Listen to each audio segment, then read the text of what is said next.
Hey there, you're listening to Developer T. My name is Jonathan Cottrell. In recent episodes of this show, we've talked about the unique, incredible capacity for us as humans to compare things. This capacity is so powerful that humans can even compare things that are distantly related. You can compare the feeling that you get when you taste a particular food to the feeling you get when you perform a particular activity. In this way, we have strange phrases like, "This ice cream tastes like my childhood." And part of the reason for this is because our brains are really effective at making connections. And those connections, when we revisit them, well, they fire up those different parts of our brain. We can see similarities because there's pathways that are well established from things that are similar to that thing. Our brains are recognizing patterns, and those pathways light up. This is a very non-scientific way of describing a very complex thing that we really don't even fully understand yet. But with all of that power, the ability to compare, which we should take advantage of, there also comes some risk, some downside. And that's what we're going to talk about in today's episode. But first, let's talk briefly about today's sponsor.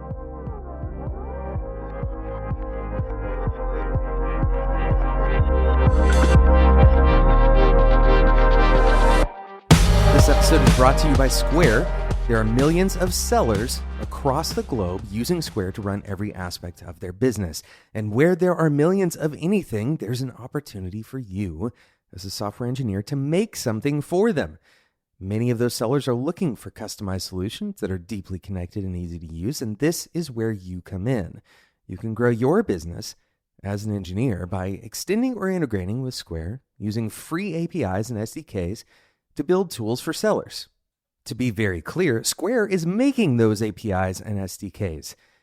Go and check it out. Head over to developert.com/square to get started today. That's developert.com/square. Thanks again to Square for their support of Developer T.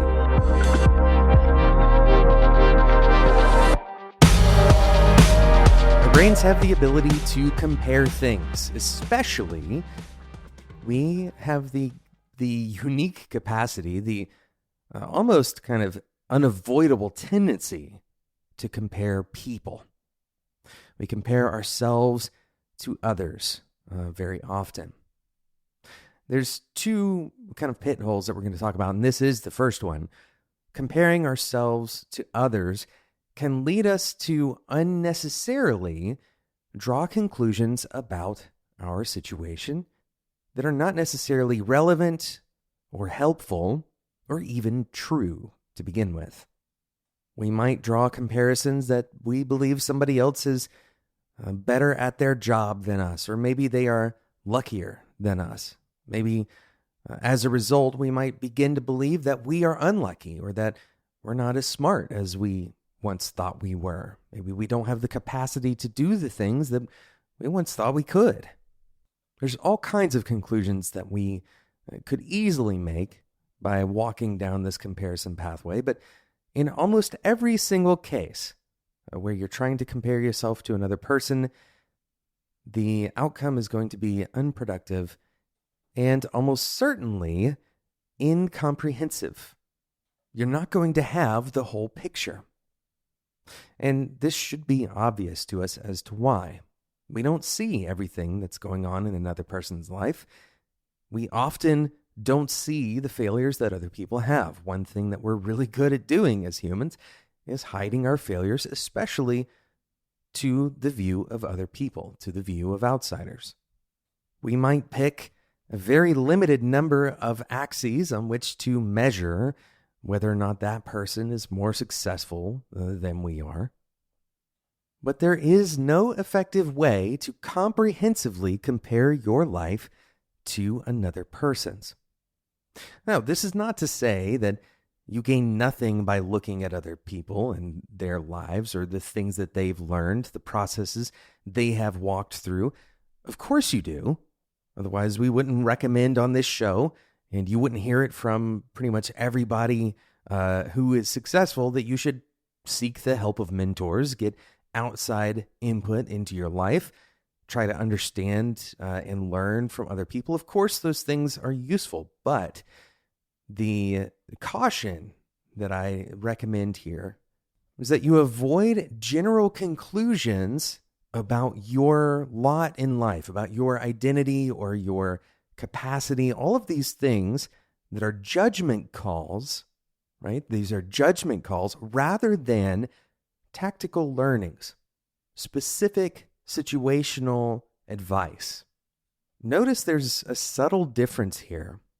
If you look at the way that somebody handles a situation, that's a different kind of comparison, right? It's a different kind of learning mode than if you were to look at them and measure the gap between where they are and where you are on some arbitrary number of indicators. And there's so many reasons why this is a dangerous road to walk down, but use this as your guide if you're trying to measure the gap as to how much more successful somebody is, right? Rather than trying to change your own behavior. There's the critical thing. If you're looking to someone to learn in order to change your behavior, in order to make a decision, a more informed decision, if you're looking for that, that's advice. But if you're comparing in order to size yourself up, right, in order to label yourself versus labeling somebody else, that's a dangerous path to walk because you don't have a comprehensive picture. Now, the tricky thing is, we believe we do have a comprehensive picture, once again, because humans are very good at comparing. But there is a limit.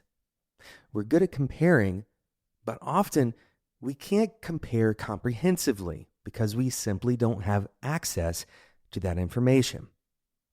More fundamentally, and this leads us into our second pit hole that I want to kind of warn you about, the comparison that we're trying to make is simply a false comparison.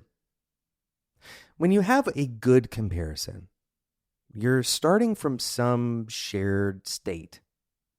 It's very difficult to compare, of course, apples to oranges. We hear this all the time. But we might imagine that because we are both human, or because we both have the same job title, that we have some shared state.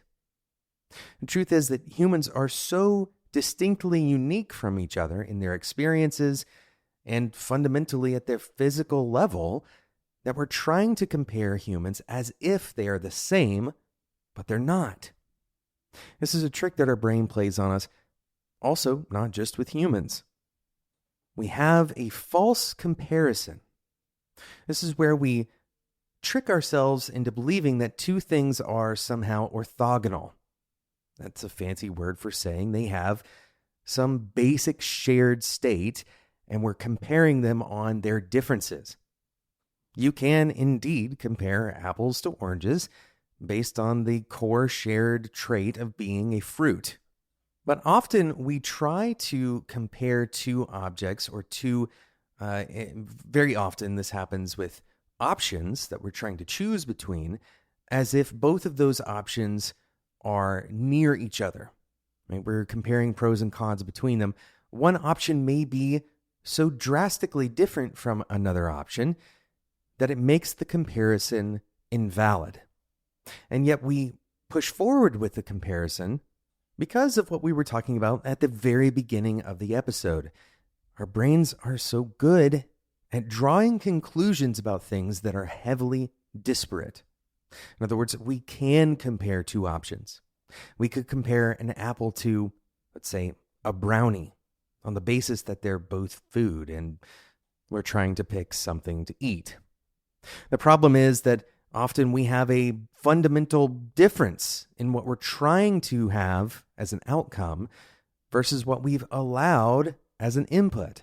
In other words, maybe your goal is to pick a healthy snack, and now you're choosing between an apple and a brownie. recognizing that this metaphor is getting a little bit stretched here, it's very possible for our brains to make the leap and try to find a way to compare these options as if they truly are both on the table, when we all know that the only option on the table in that case would be an apple. This can lead us down the path of doing some mental gymnastics to justify decisions that we otherwise would never be trying to make. In other words, trying to find ways that a brownie could actually be a healthy snack. But this also happens when we try to compare things like different tooling. For example, let's say you had a very simple URL routing package, something like Express, and you're trying to compare it to a totally different tool in a totally different language that does vastly more, like Rails. These two tools have completely different use cases in the average case, and in order to even begin to compare these, you'd have to identify the use case that you're actually trying to accomplish. The pitfall I'm warning you about is the tendency to imagine that one of these could be better than the other, as if they were both on the same playing field. More often than not, the correct language we should be thinking about when we're comparing things is how different they are. Trying to coerce two things that are quite simply at their core different is probably not a useful exercise. However, if we bring a use case to the table, then we can begin to measure things against the use case. How well does something that I'm choosing actually match against the use case? How well does this person that I'm interviewing, instead of comparing them to another person that I've interviewed and trying to equalize them on some metric, how well do they match what we're looking for? Ultimately, we should be aware of the convincing nature of our comparisons, particularly how we become self-convinced by the information that we generate when we compare. Thanks so much for listening to today's episode of Developer Tea. I hope you enjoyed this episode. If you want to build tools for millions of sellers around the world, head over to developertea.com/square today to get started with their SDKs and APIs totally free. developertea.com/square. If you enjoyed this episode and you want to join a community of engineers who are like you, like-minded, trying to grow, trying to become better at what they do, and also become better people in the process, head over to developertea.com/discord today. Of course, as with every podcast that you already listen to, the best things that you can do to keep this podcast up and running, leave a review in iTunes and subscribe. These two actions help other people find the show, and it helps you remember when we release a new episode, which happens currently on a schedule of 2 times a week. Thanks so much for listening, and until next time, enjoy your tea.